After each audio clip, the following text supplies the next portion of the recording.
Hey friends, welcome. Listen, as you are making your way back to your seats, let me just say to you that we're so glad that you are starting off your Christmas season here with us in worship. And speaking of Christmas, I have a question for you here, okay? Very, very easy question. When does Christmas begin? Like for you in your house or your family, your tradition, when is it like finally Christmas? Okay, because I'll bet everybody in here probably has a different answer to that question, right? I mean, some will say, when the kids wake up on Christmas morning, or somebody might say, no, it's not Christmas until we sit down to a meal. Or I know some folks who said, Christmas Eve is when, Christmas officially begins, or when the wrapping paper begins to fly, right? I remember somebody said to me, it was older than me, said one time, I knew it was finally Christmas when Daddy got home from work on Christmas Day. Just pretty sweet, pretty cool, right? Well, in church lingo, Christmas is called Advent. Okay, now you might have heard a Christian say, we celebrate the Advent season. Well, the word Advent simply means appearance or coming, right? And it specifically refers to Jesus's arrival on earth when he was born of a virgin and wrapped in swaddling clothes and placed in a manger. Now, don't ask me why the church insists on using terms like Advent when the coming of Jesus is just so much more self-explanatory, but we have to have fancy sounding words in the church, I guess. I think that we can all agree when Christmas begins. Christmas doesn't happen until Jesus appears. Can we agree on that? It's not Christmas until Jesus has come to earth, right? Now, of course, that was 2,000 years ago, right? He was born in Bethlehem to a man named Joseph and a woman named Mary. And even though it wasn't called Christmas back then, and quite frankly, wouldn't be called Christmas for more than 1,000 years later, Jesus had finally come, and that was the first Christmas. We cool? But some of you might be sitting there thinking, now wait a second, Pastor David, maybe the whole idea of Christmas actually begins even before that silent night. Didn't the prophets predict the appearance of a Messiah? Wasn't it Zephaniah or Jeremiah or Zechariah? I don't know, one of those Old Testament guys who talked about Jesus' appearance. Didn't they say that Jesus was coming? And if they did, doesn't that kind of mean the idea of Christmas started then? Okay, sure. I mean, I'll buy that for $1. And some of you may be thinking, well, wait a second, hold on. I mean, this whole idea of Christmas might even go back farther than the prophets then. I mean, King David lived before them, and he had a few things to say about the coming Messiah. I mean, King David knew that one of his sons was going to actually be his Lord. David knew that one of his sons was going to be the Christ, the Messiah. So maybe you're sitting there thinking that the idea of Christmas could even go back as far as King David, 1,000 years before Jesus came to earth. Okay, sure, I'm in, I'll bite. And so maybe in a group this size, you're sitting there thinking, wait a second, I remember something from my Sunday school class back in 1982. Miss Johnson said that even Moses predicted Jesus' arrival. Moses was there. If I remember the Sunday school lesson right, he was on the border of the promised land. He was about to die, and he gathered all the leaders of Israel to him. And he told them that God was going to send a capital P prophet to him. But for like 1,500 years, there was no prophet like Moses described until Jesus was born. And then everybody recognized that Jesus was the prophet that Moses was talking about. Okay, listen, I'm going to have to stop us right there because we can play this game for a really long time. The truth is, the beginning of Christmas, Jesus' arrival, can be traced all the way back to the book of Genesis. And for that reason, for the next few weeks, we're going to be talking about Christmas in the book of Genesis. I'm going to show you that even though Christmas took place 2,000 years ago in a manger in Bethlehem, it was in God's heart much, much, much, much earlier than that. So a few moments ago, at the beginning of our worship service, the Sykes family lit the Advent candle here, and the candle of hope, and told us what it means to have hope. Those of us who have hope in something know that hope can be a fragile thing, right? Hope fades, hope wanes, hope can be lost.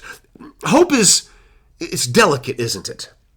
If you're in here tonight and you're holding on to hope for something or someone, anything, you know that you're holding on to that hope tightly, right? I mean, you can hope to achieve a work-related goal. You can hope to overcome an addiction. Some of our guys are fighting for that. You can hope to develop a relationship with someone. You can hope for a certain health condition or health report. Whatever your hope might be, it's precious to you, isn't it? And so we hold on to that hope tightly. But did you know that there was a time when humans didn't hope? They didn't need to hope. Their hopes weren't dashed because there was no such thing as hope. Hope didn't exist. And maybe to your surprise, nobody was bothered by that. Now, if that sounds completely foreign to you, let me tell you about it and what happened. The story starts in the beginning. God had just finished creating the heavens and the earth. Genesis 1:1. He's painstakingly crafted giraffes and sequoias and Venus and eyelashes and oak trees. He's woven the entire universe together in a perfect manner and put a garden at its center, in which he's placed the pinnacle of his creation, a man and a woman. And these two humans, they have an environment that's hard for us to imagine. Stay with me here. They walk around all day naked, okay, without any shame. Right, exactly, or embarrassment. And they rule over the koala bears and the lions and the ospreys. And there's perfect peace within this garden because the Lord walks in the garden every day with them, speaking to this man and woman face to face. There's no fear. There's no hunger. There's no war. There's no disease. Every need of this man and woman is perfectly met by the God who created them. He's laid out before them a paradise that you and I cannot imagine, and he allows them to enjoy the fruits of his labors, okay? There is but one hilariously simple requirement, okay? The man and the woman are to refrain from eating the fruit from one particular tree. They can eat from dozens, or maybe hundreds, maybe even thousands of other trees in the garden, just not this one particular tree, okay? And for some time, how much time, we don't know exactly, the man and the woman abide by their Creator's insanely simple command. They just walk around naked, well-fed, chilling with the hippos, the dinosaurs, and the dodo birds. They have no unmet need. They experience no fear-inducing situation. They have zero troubles to speak of. Hope? They don't need it. They don't need hope. Who needs hope when you have God? And then something happens. Something tragic happens. Now, you know what it was. The man and the woman were led into rebellion against God by the enemy who had earlier rebelled against God himself, Satan. Satan struck the couple with the only weapon he possesses, deceit, and the man and the woman ate from the one tree that God had forbidden them. So when God comes into the garden later that day, the man and the woman, they run and they hide from their Lord. Something had changed. In fact, everything had changed. And through a series of questions and blame-filled answers, the man and the woman eventually confessed to God of having eaten from the forbidden tree. And so the gracious and life-giving God doled out the promised punishment for their sin, death. Can you imagine how hard this must have been for him? I mean, if God kept his promise, then the man and the woman would die. And that was the deal all along, right? How tough must that have been to have handed out death to someone he created to live? But that's what it takes if God's going to keep his promise. But if God were to break his promise, I'm going to stop you right there. God cannot break his promise. Were he to break his promise, he'd have to abdicate his throne because he'd no longer be God. God simply cannot be a promise breaker. So the man would have to be punished, the woman would have to be punished, and they would be, but not before the Lord uttered a curse over the serpent. And in just two lines I'm about to read to you, embedded within the very curse that God is going to utter to them, I believe we can find the beginning of Christmas, the beginning of Jesus' appearance. Genesis chapter 3, verses 14 and 15 say, "The Lord God said to the serpent, 'Because you have done this, cursed are you above all livestock and above all beasts of the field. On your belly you shall go, and dust you shall eat all the days of your life. I will put hostility, that's another word for hostility. I will put enmity between you and the woman, and between your offspring and her offspring. He shall bruise your head, and you shall bruise his heel.'" Okay, so just very quickly, number one, God cursed the serpent to a life of crawling around on his belly. Number two, consequently, the serpent would, have to eat dust all the days of his life. Number three, there will be hatred between the serpent and the woman, who's later going to be named Eve. And there would be even hatred between the serpent's offspring and the woman's offspring, children. And number four, the serpent's offspring would strike the heel, would bite the heel of the woman's offspring, but the woman's offspring would strike the head of the serpent's offspring.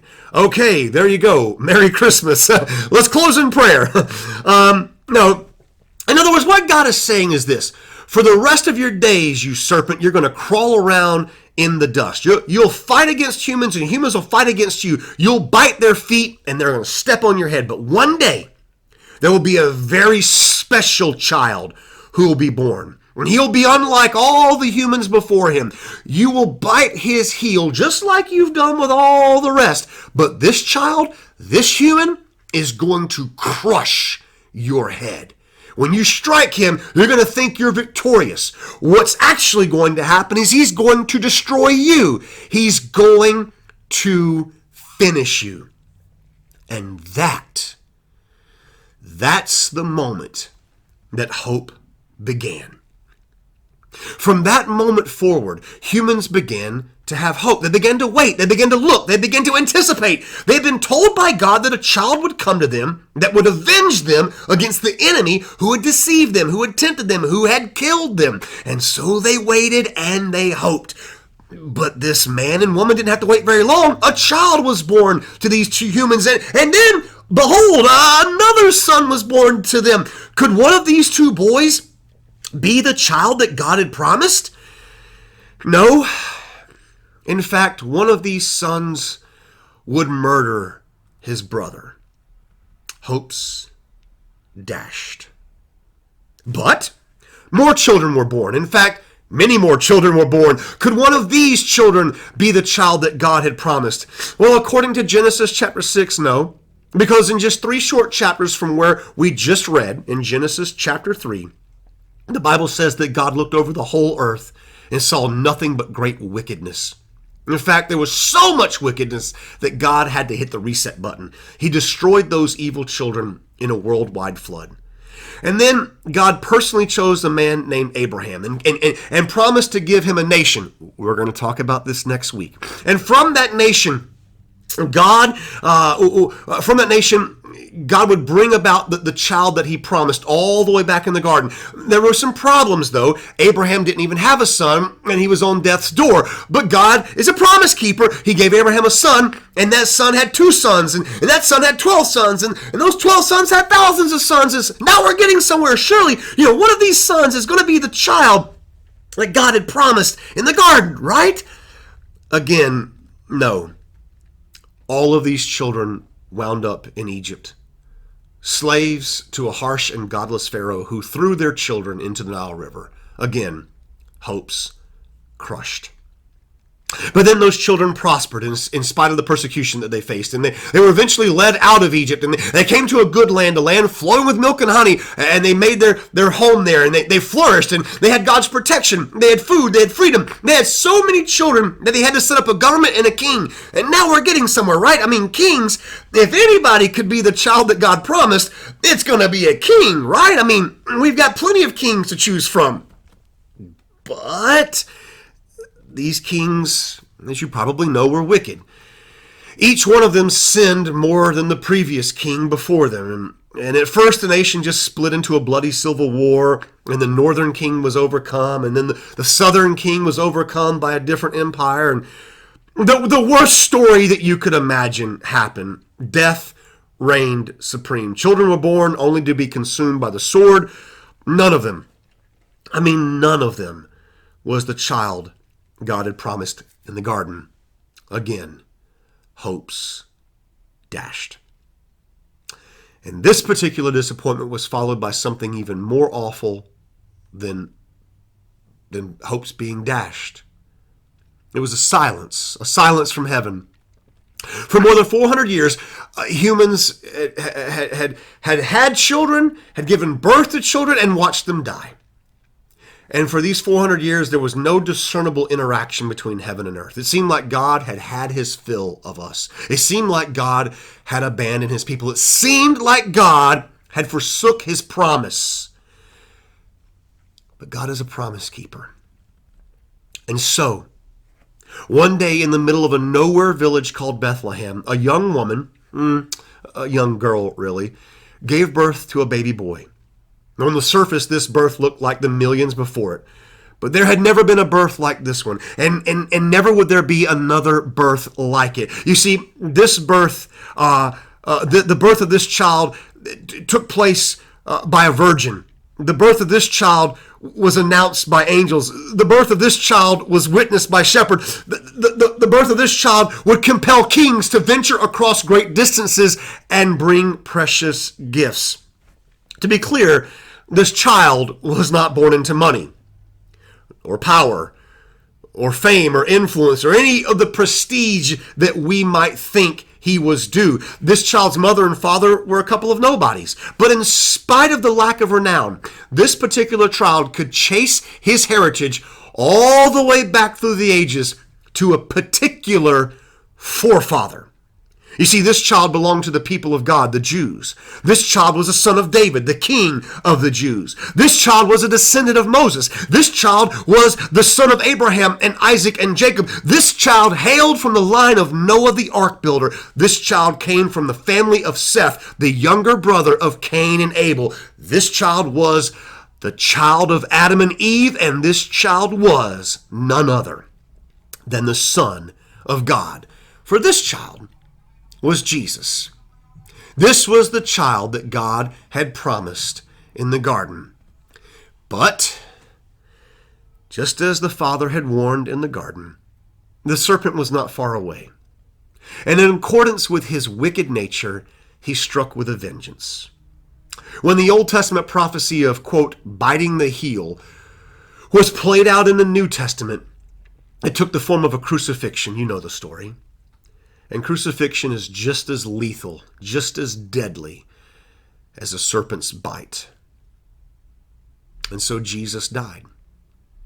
The Son that was born to live, the Son that was born to give life, died. It looked like the serpent had won.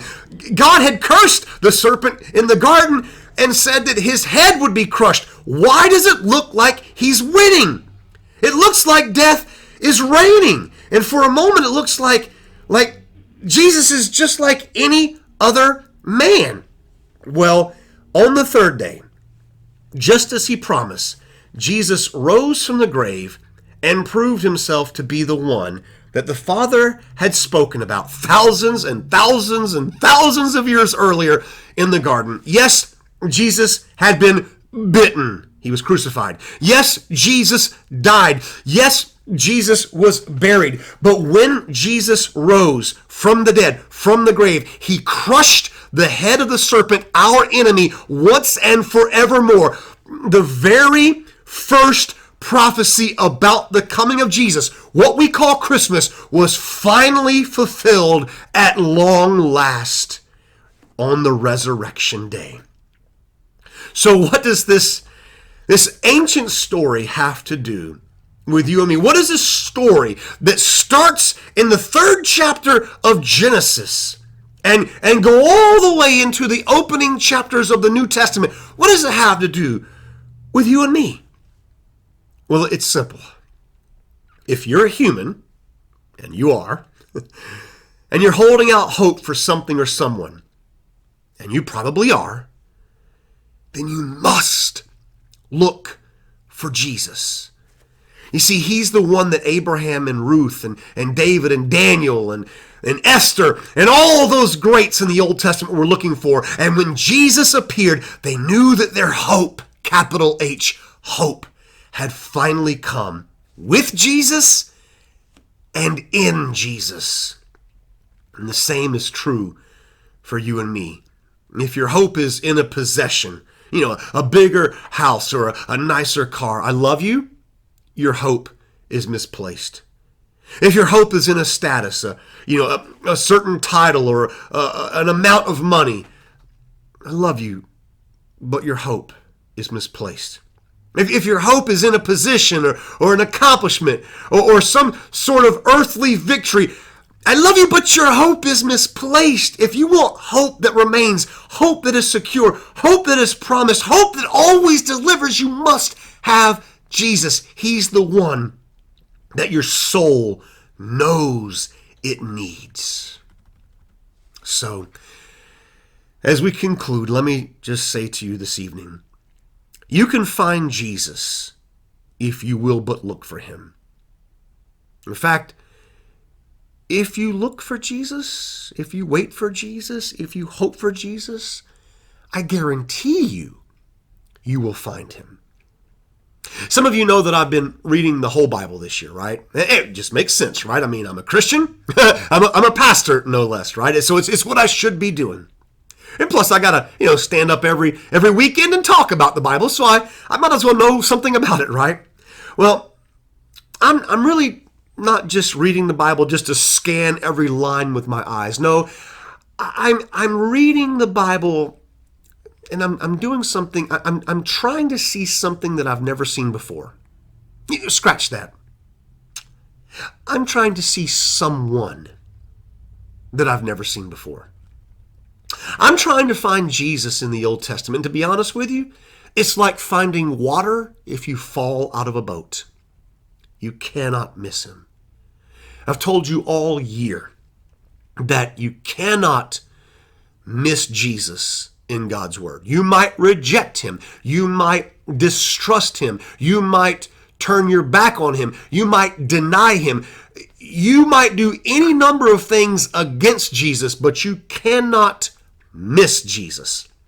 I've said this to you 1,000 times. Every story in the Bible points to Jesus. Now, I know during worship services this time of year, we're supposed to be opening our Bibles to stories about wise men or angels or shepherds or the manger. I'm pretty sure that there should be some mention of gold or frankincense or myrrh. But I just want you to know that Jesus is coming. His appearance, his advent was foretold on the very first page of this book. We could talk about Christmas from the manger. We could talk about Christmas from the Psalms. We could talk about Christmas in Joshua. I just figured we should go back to the very beginning and talk about Christmas where it originated, in Genesis. So welcome to the start of Christmas in Genesis. I hope and I pray you'll see Jesus clearly. Let me pray for you even now.